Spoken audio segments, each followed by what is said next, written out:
You got the job. You're in regional Australia, ready to grind out your 88 days and stack some cash. And then someone asks you, so how are you getting to the farm tomorrow morning? Because nobody warned you, the farm is 35 kilometers outside of town and there's no bus, no Ubers out here. And stay watching for the meaning of today's Aussie slang word, battler, later in the video.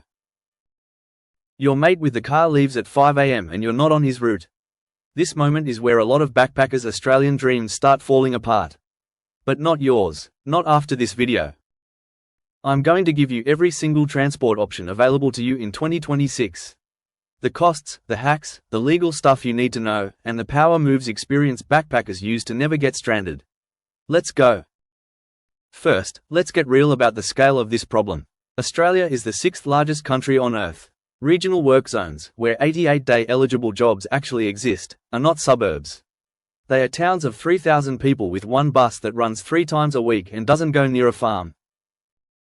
In 2026, the National Transport Commission's regional audit confirmed that over 68% of agricultural worksites in Australia have no direct public transport link. Average regional petrol prices are sitting around $2.10 to $2.40 per litre in many inland areas. If you're driving 40 kilometres each way to a farm job, that's a serious daily cost eating into your wages. You need a strategy, and here are all of them. Option 1. Hostel-provided transport. Some hostels in agricultural regions operate their own fleet and run daily shuttles to farms and packhouses. When it works well, this is the gold standard. Smart backpackers choose this first because it eliminates licensing stress, cuts costs, and keeps you safe. The typical cost is $30 to $60 per week, often included in your accommodation package.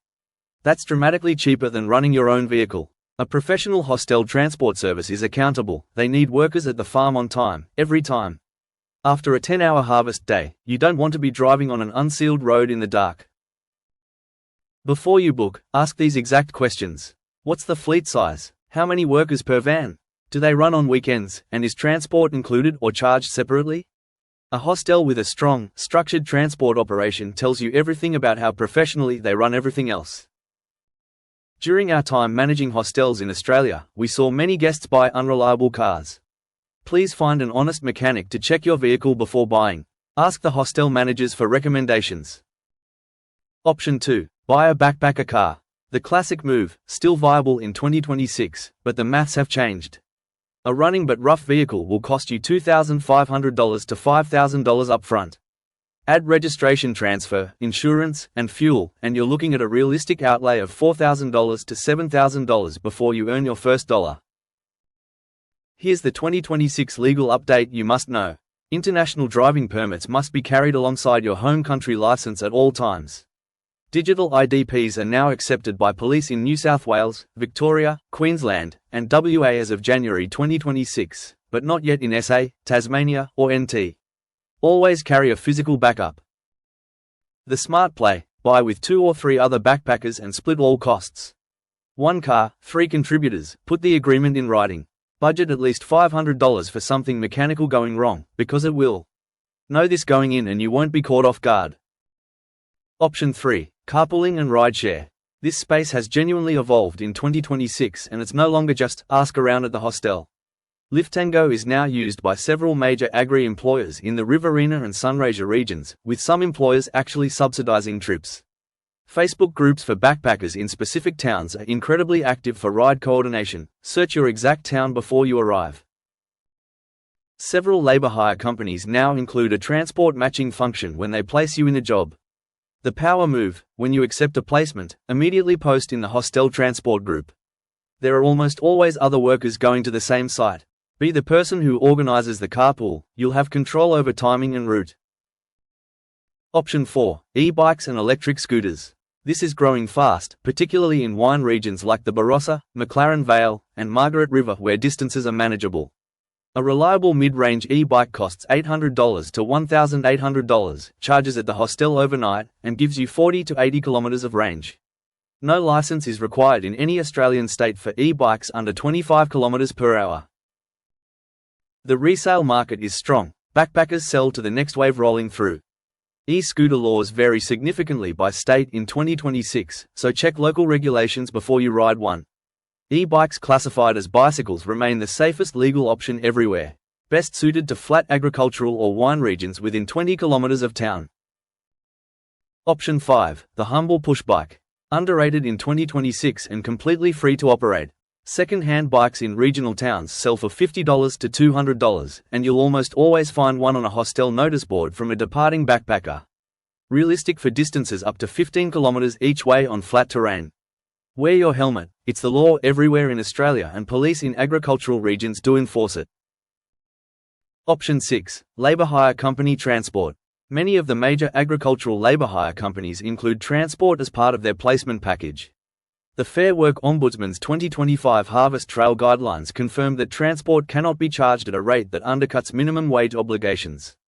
If a company is charging you more than roughly $15 to $20 per day for a nearby worksite, ask questions and know your rights at fairwork.gov.au.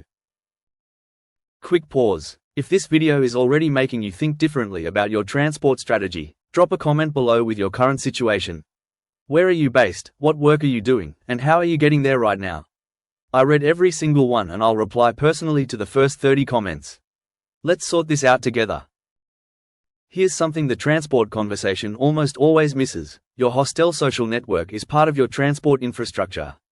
The best solutions in regional Australia are not apps, they are relationships. The person who's been at the hostel for 6 weeks, has a car, and knows the farm managers is more valuable than any platform. Ask on day 1, who's working out at the farm and how are you getting there? Offer value first. If someone gives you a lift, offer fuel money before they ask. Make the relationship reciprocal and it will last. In 2026, many hostels in high work regions have formalized this into what's being called transport pods, informal groups of 4 to 6 workers sharing a vehicle, splitting costs, and coordinating schedules. Here's the part nobody talks about. Bad transport doesn't just cost you money, it costs you days. A backpacker with reliable transport completes their 88 days in roughly 14 to 16 weeks.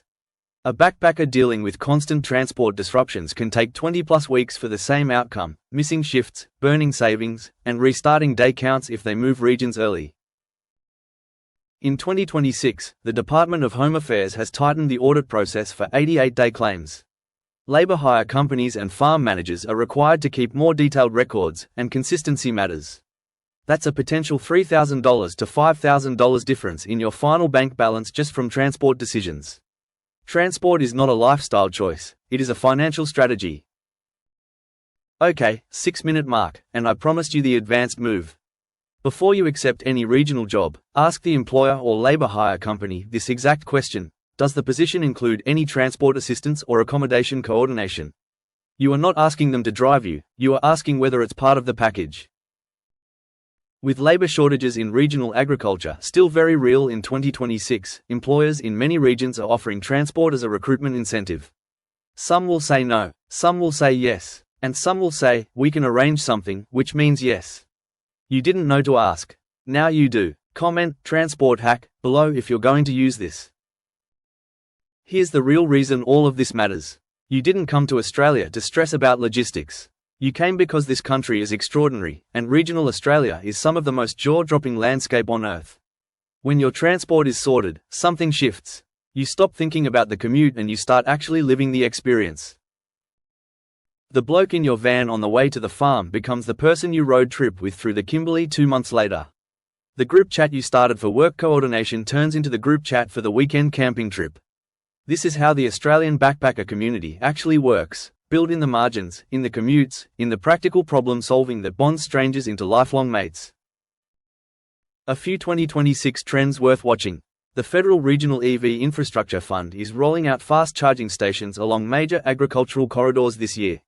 Used EVs are becoming a realistic option in some regions, especially if your hostel has solar charging, and an increasing number do. The Riverina region is running an autonomous shuttle pilot for agricultural workers in 2026. Yes, really.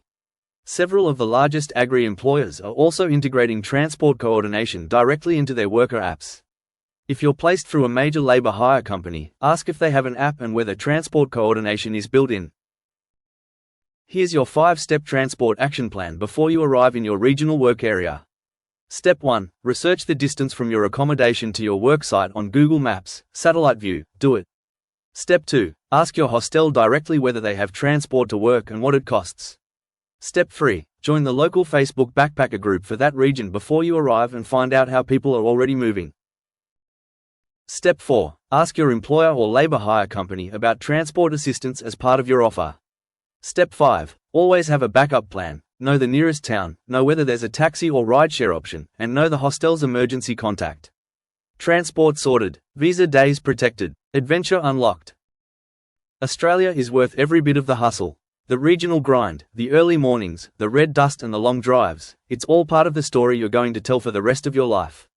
Subscribe to Backpack Australia if this helped. We drop practical, real-deal guides every week for working holidaymakers in 2026. If you're already out there in regional Australia right now, I see you. You're doing the thing. Keep going. And here is today's slang word.